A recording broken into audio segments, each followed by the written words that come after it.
Hi, my name is Matt Davis, and today I'm going to be teaching you a little bit how you can become a supervillain, right? So every great supervillain has three things. They've got a mission, they've got a brand, and usually they have terrible HR policies.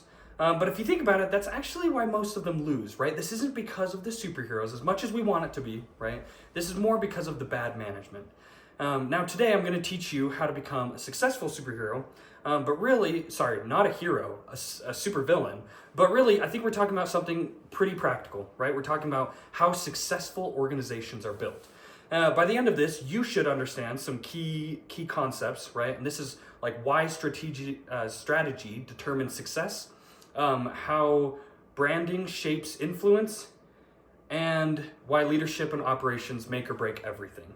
So yes, this is about like world domination, but I think it's also about business, leadership, and how things can actually succeed. Let's start with the most important part of any villain or organization, right? This is their mission, right? Every villain starts with a mission. Take someone like Megamind, right? This is like his entire identity revolves around one goal, and that's defeating Metro Man, right? Eventually, he does. If you haven't seen it, no spoilers, but he does defeat Metro Man, and then he has no mission, right? There's no mission, there's no direction, and with no direction, then there's no results, right? There's nothing to work towards, and I think this is exactly how organizations fail. In business, we call this lack of strategic alignment, and if people don't know, that's basically like what you're working towards, why you're working towards it, and what success looks like. Right? They're just spinning their wheels. No clear goal. Everyone kind of does random work. Right? I've seen this in group projects. Right? Where there's no goal. Right? Everybody doesn't know what they're trying to work on, and so nobody owns anything, and the result is absolute chaos. Right? A strong mission does three things. It gives direction, it aligns the team's efforts, and it creates measurable outcomes. So if you want to be a successful supervillain, like don't just say, "Oh, I'm going to take over the world," because you need to define like the how, the why, and like what does success look like? What is the end goal? All right, so you've got your mission, right? That's step one. But now you need people to actually recognize you, right? This is point number two, your brand, right? Villains are masters of branding. Think about it, right? We've got Darth Vader, instantly recognizable bad guy, right? Love that. We've got the Joker, right? Who's chaotic but completely unforgettable. And then we've got someone like Gru, right? Weird but iconic, absolutely iconic. And they don't just exist. They're remembered for different things. Branding is perception, and perception drives a couple of things, right? It drives trust, loyalty, and kind of influence in your realm. In business terms, one like if your brand can answer this question, it's why should anyone care about you, right? Without branding, then chances are you're forgettable and replaceable, which is sad. And if you're building a company, that's an awful place to be. And you have no influence. Now, like, here's the key. I don't think villains just look cool, right? They're consistent. I think it's all about their message, behavior, and their identity all align into the bad guy, right? And I think the same thing can happen in organizations. If leadership says one thing and then does another, for the employees, trust collapses, right? If the company has no clear identity, engagement drops. So if you want to succeed, whether as a villain or as a business, right? Because, I'll give you that choice.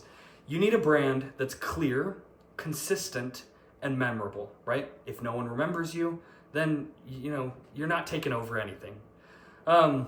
Now you've got your mission and your brand.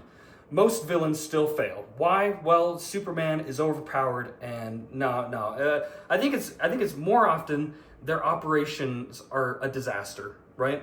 So let's be honest. Like villain operations are terrible. Henchmen like miss shots. It's a meme of the Star Wars. The stormtroopers can't hit anything.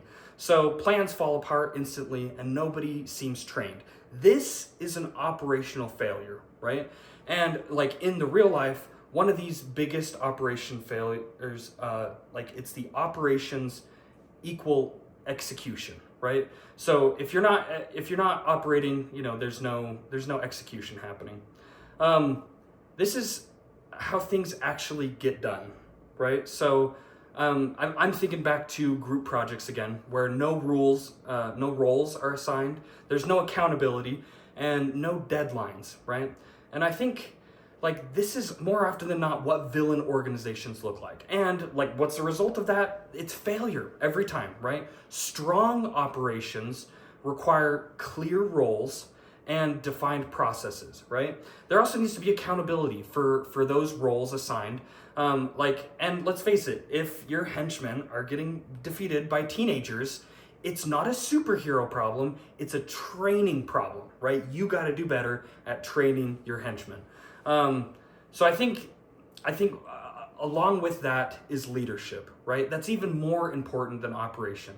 Like eventually, when villains fail, it's on the shoulders of the villain, right? And they fail because of bad leadership. They have low morale, right? And there's they don't trust in their people, they don't communicate clearly, and they don't build strong teams. And as a result, like there's low performance and there's high turnover, right? And in real organizations, leadership directly impacts those things, right? Which could mean loss of productivity, loss of engagement, and turnover for employees or henchmen, can go up. If these employees don't feel supported by leadership, they disengage, right? They're not trained and they underperform, right? If leadership is inconsistent, then there's no reason for them to stick around because supervillains are scary. Villains are the worst at this, right? They treat people as disposable, right?